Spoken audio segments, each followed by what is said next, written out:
Well, today marks the 25th anniversary of one of the worst industrial disasters of the 20th century. Shortly after midnight on December 3rd, 1984, in the city of Bhopal, India, tons of lethal gases leaked from a pesticide factory run by the U.S. company Union Carbide. Clouds of suffocating gases blanketed the city. Residents awoke with throats burning and tears streaming. The gases produced so much fluid in people's lungs that many drowned in their own body fluids.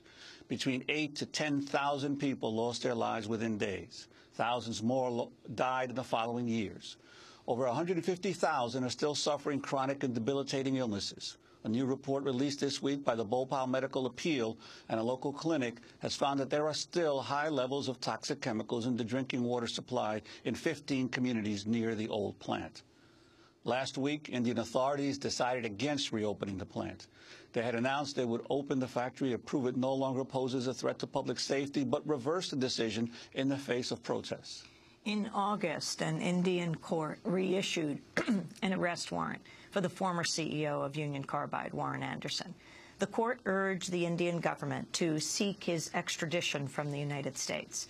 In 2001, Union Carbide was bought out by U.S. multinational Dow Chemical. The companies refused to clean up the spreading water contamination from the abandoned plant. Today, to mark this 25th anniversary of the Bhopal disaster, supporters around the world will be participating in an international day of action, including mass rallies, die-ins, candlelit vigils, protests, and more. I recently spoke with Bhopal chemical disaster activist Satinath Sarangi. Known as Satu, he is an engineer who arrived in Bhopal the day following the disaster and never left, founding a clinic to provide free care to survivors and becoming a key figure in the survivors' struggle for justice. He was recently in the United States for a 22-city tour for this 25th anniversary of the Bhopal disaster. His tour was called No More Bhopals. I began by asking him to talk about the Bhopal disaster. 25 years has passed, and yet justice has not been done in Bhopal, and yet even today there are people who are suffering and dying in Bhopal because of gas leak that happened more than 24 years before. Satu, can you describe what happened 25 years ago on those nights, December 3rd, December 4th? Yeah, on the night of 2nd by 3rd December 1984, over 27 tons of toxic gas leaked from this pesticide factory that was situated right next to where more than 200,000 people, poor people, lived. And this was a factory owned, designed, and operated by Union Carbide Corporation, USA. And during routine operations, water entered the tank, and because the safety systems were cut down or were very badly designed, and because the entire plant was under-designed, the water reacted with methyl isocyanate, which was stored in very high quantities. And there was a reaction which became a runaway reaction, so that there was no control. And as it is, safety systems were under-designed. They were also malfunctioning or under repair.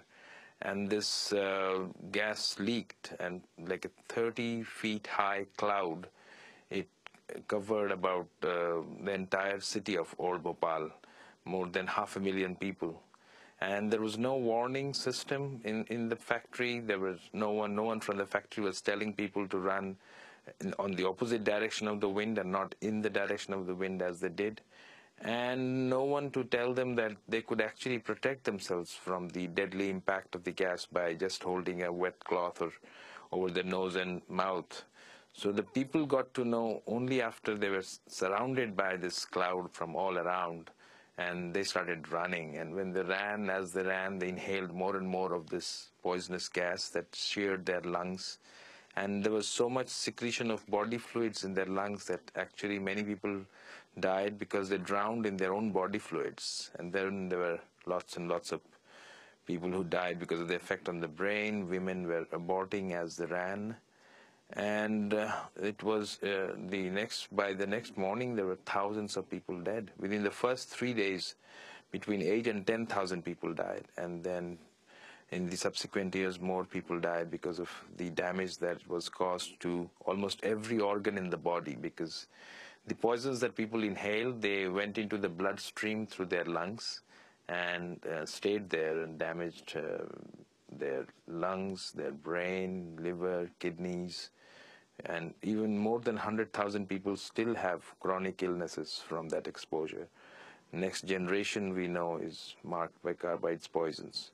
In addition, there are about 30,000 people who have been drinking contaminated groundwater from the factory because of the reckless dumping of hazardous waste. They are sick as well, and there is a high rise of birth defects in this population. Why did you, who were not originally from Bhopal, didn't live in Bhopal, why did you go there? Well, I heard on the radio about it, and I thought that I must do something, and I thought I would just go to Bhopal and maybe do one week's relief work, and then get back to my studies. And what happened? And once I went there, I saw this just too many people suffering too badly.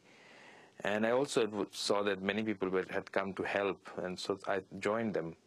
And then none of us were thinking about how long we had been there, because help was so much needed. People were working day and night, and just trying to ease the pain that thousands and thousands and thousands of people were going through.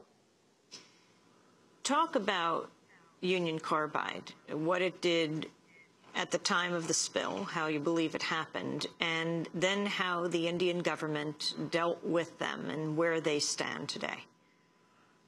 Yeah.